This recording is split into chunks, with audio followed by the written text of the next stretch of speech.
Assalamualaikum warahmatullahi wabarakatuh. Teman-teman saya dimanapun berada, saya doakan semoga keluarganya sakinah mawadah warohmah, dilancarkan, dimudahkan segala urusannya. Amin amin ya rabbal alamin.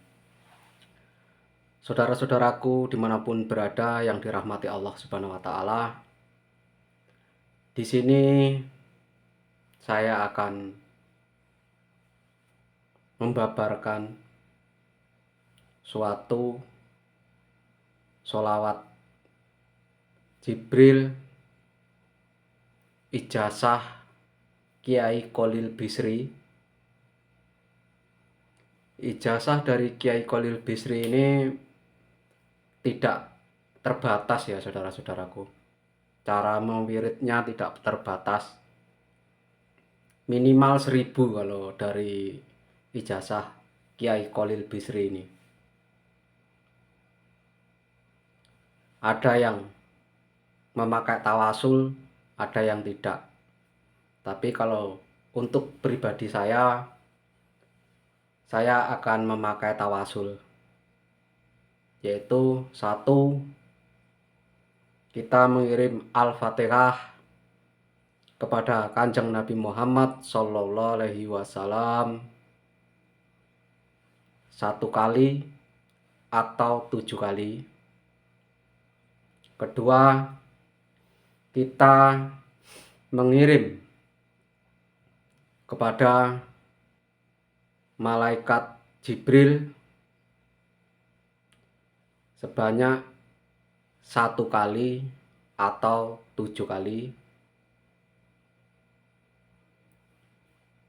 Ketiga, kita bertawasul mengirim surat Al-Fatihah kepada Abina Adam wa Ummina Hawa sebanyak 1 kali atau 7 kali.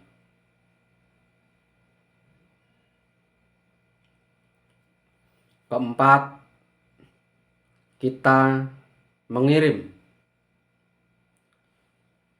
kepada Kiai Kholil Bisri sebanyak 1 kali atau 7 kali. Kelima, kita bertawasul kepada Abi dan Umi, yaitu Abi kita dan Umi kita, ayah kita dan ibu kita siapa, kita juga kirimi, kita tawasuli.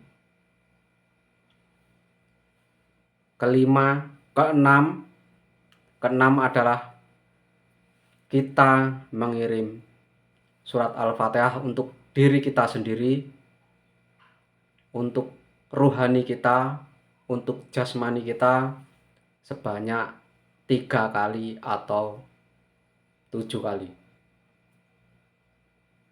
Itu kalau untuk pribadi saya. Kalau teman-teman yang tidak mau ribet, langsung ke sholawat Jibril. Tapi kalau saya, untuk pribadi saya sendiri, ijazah dari Kiai Kholil Bisri itu memang lebih baik bertawasul dari kelima tadi, dari keenam diri kita. Karena apa?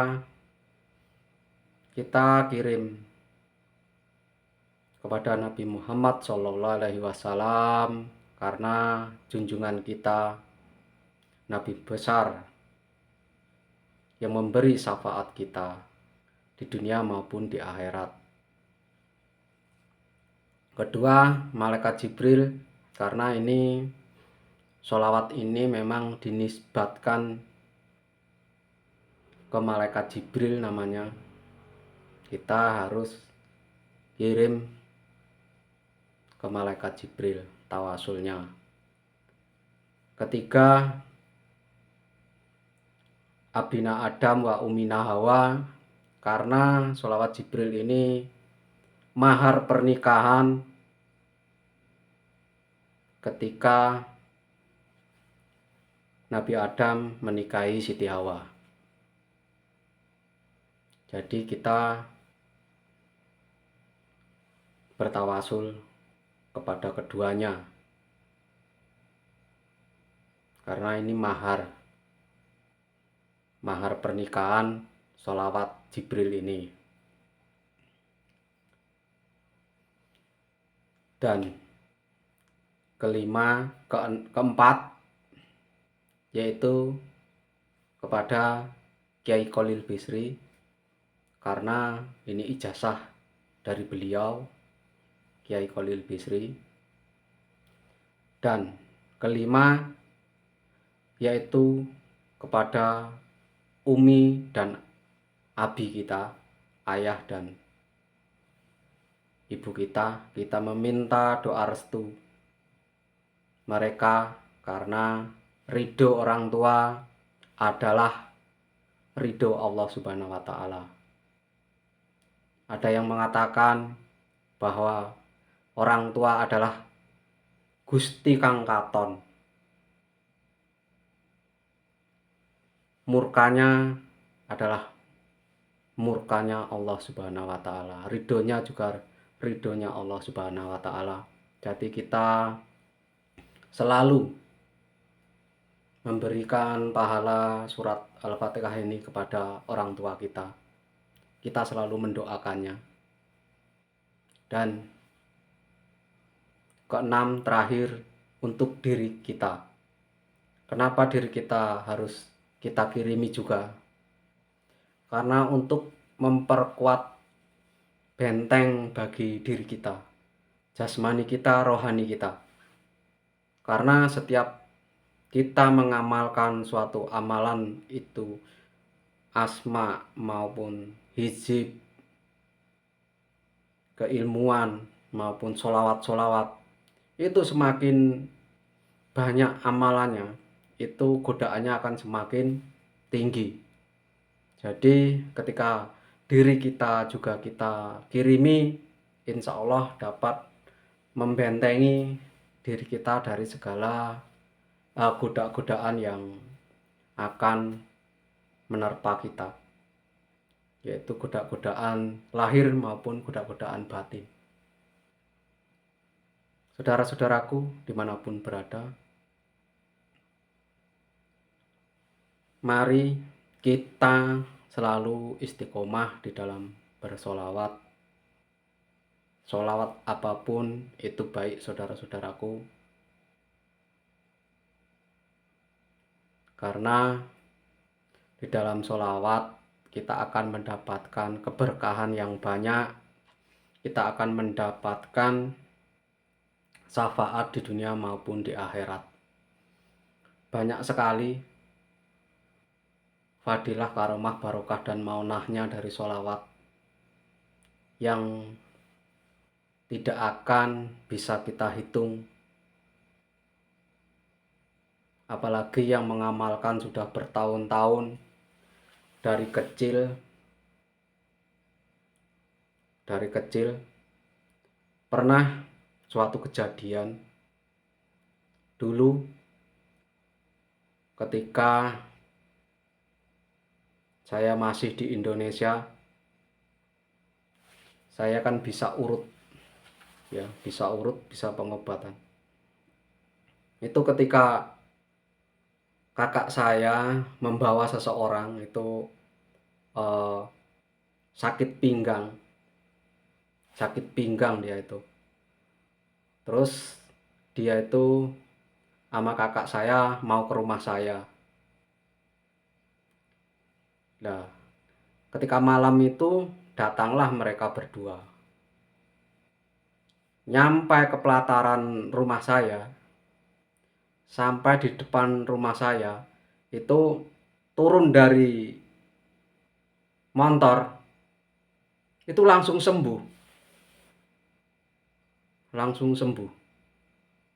Jadi belum sampai saya obati, belum sampai saya urut, sudah sembuh. Nyampe di rumah saya, belum masuk rumah, tapi sudah di pelataran rumah, sudah turun. itu bisa sembuh. Itulah kelebihan karomahnya sholawat, saudara-saudaraku. Sinarnya menyinari diri kita, menyinari rumah kita, sehingga ketika terkadang seseorang ingin menemui kita di dalam keadaan sakit, bisa sembuh seketika walaupun tidak kita pegang ya saudara-saudaraku. Itulah keajaiban-keajaiban para pengamal sholawat. Kalau di Taiwan sini saya pernah pengobatan, yaitu dia sakit lambung. Sakitnya lambung itu parah. Itu tiap hari dia muntah-muntah terus, kayak orang gak kuat lah, terus muntah-muntah terus. Aku ya belum pernah lihat orangnya, belum pernah ngobrol. Itu temannya ya, terus temannya minta tolong ke saya, ya udah telepon saja. Teleponnya kita sambungkan bertiga,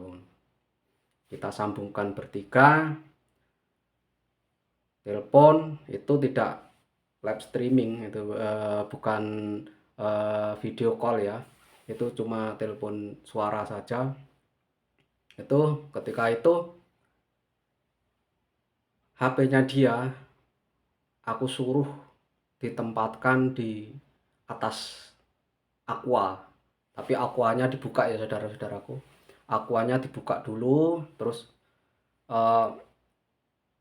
HP-nya itu aku suruh ditaruh di atasnya air aqua itu. Terus itu saya membaca sholawat Jibril sebanyak 1000 kali. Terus saya bayangkan, saya tiup air itu, hanya saya membayangkan saja gitu. Terus diminum, aku suruh minum malam, terus paginya, terus sorenya. Alhamdulillah itu sembuh ya saudara-saudaraku, langsung sembuh. Alhamdulillah langsung sembuh. Itu